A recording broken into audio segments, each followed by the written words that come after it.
শুভ সকাল বন্ধুরা, তোমরা কেমন আছো? আশা করছি তোমরা যে যেখানে আছো সকলে খুব ভালো আছো আর সুস্থ আছো। আজ নতুন আরেকটি ভিডিওতে তোমাদের সকলকে জানাই অনেক অনেক ভালোবাসা। আজকে হলো বুধবার আর এখন কিন্তু ওই ঘড়ি কাটাতে সময় হয়েছে সকাল 7টার মতো। তো আজকের ভিডিওটা আমি সকাল থেকে শুরু করছি তোমাদেরকে সাথে নিয়ে, তোমাদেরকে পাশে নিয়ে। আশা করছি তোমাদের ব্লগটি খুব খুব ভালো লাগবে। তো চলো দেখতে থাকো।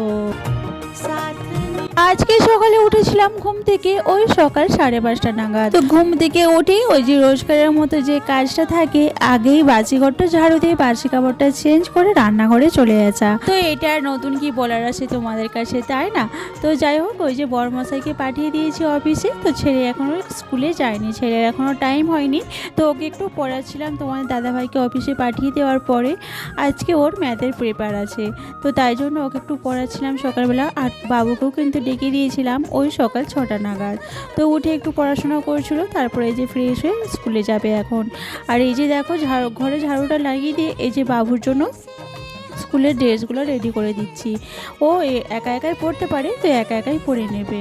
তো চলো বাবুকে রেডি করে দিই, তারপর আসছি। তো দেখো এই যে বাবু রেডি হয়ে গেছে স্কুলে যাওয়ার জন্য। এই যে বাবু এবারে জুতো পরে চলে যাবে স্কুলে। তো একা একা এখন যেতে পারে, যেহেতু অনেকটাই বড় হয়ে গেছে। দেখতে দেখতে কিন্তু 10টা বছর পার করে ফেলেছি, জানো তো।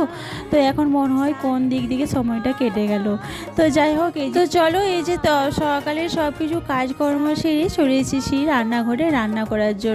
তো আজকে ভেবেছি এই যে ডিমের ঝোলটা করেই রেখে দেবো একেবারে রাতে আর দুপুরের জন্য। আর এই যে একটু এদিকে কুমড়ো আর একটু বেগুন কেটে নিয়েছি।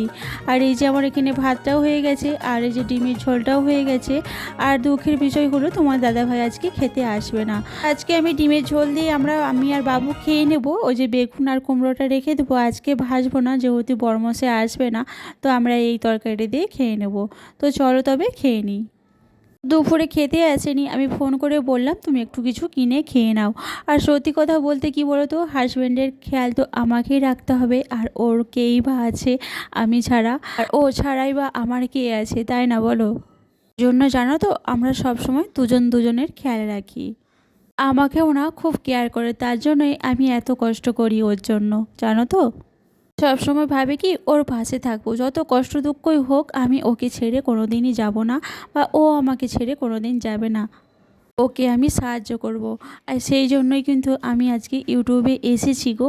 আমি কোনো শখ করে আসিনি এখানে 2 পয়সা ইনকাম করতে, যাতে করে আমি আমার হাজব্যান্ডকে একটু হেল্প করতে পারি, 2 টাকার একটু বাচ্চাকে টফি এনে দিতে পারি বা একটু চিপস এনে দিতে পারি। আমার অন্য কোনো কারণে কিন্তু ইউটিউবে আসা নয়, শুধু একমাত্র আমি আমার হাজব্যান্ডের পাশে দাঁড়াবো, ওকে একটু সাহায্য করব, ওকে একটু হেল্প করব। আমার বাচ্চাটা যেমন একটু ভালোভাবে খেতে পায়, পড়তে পায়। তো এই জন্যই আমি ইউটিউবে এসেছি। আমার কোনো শখ সাধ পূরণ করার জন্য আমি কিন্তু এই প্ল্যাটফর্মে আসিনি গো। খুবই কষ্ট হয় আমার, সমস্ত সংসারের কাজকর্ম ছেড়ে 2টো বাচ্চাকে দেখে ওদের পড়াশোনা করে তারপরে আমার এই যে ইউটিউবের জার্নি, অতটা কিন্তু সহজা নয়, জানো তো। অনেকটাই কষ্ট হয়। আর ওই ভোর 5:30 6টা নাগাদ উঠি সারাদিন, আর তার কোনো সময়ই পাই না শোয়ার জন্য। আবার সেই রাত 12টার সময়ই শোবো। তো যাই হোক, এই কষ্টটা আমি করতে রাজি আছি, যদি একটু আমি তোমাদের ভালোবাসা পাই, তাহলে আমার এই কষ্টটা কোনো মনেই হবে না। তাই তো বন্ধুরা, তোমরা একটু আমাকে সাপোর্ট করো। আর কিছু চায় না গো তোমাদের কাছ থেকে, বিশ্বাস করো, আর কিছু চায় না।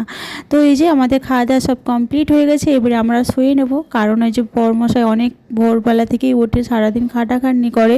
তো এই যে বিছানাতে একটু রেডি করে নিচ্ছি। তো বন্ধুরা, আজকে ভিডিওটা খুবই ছোট হয়ে গেল। তো আজকে ভিডিওটা এই পর্যন্তই, আবার দেখা হচ্ছে পরবর্তী ভিডিওতে।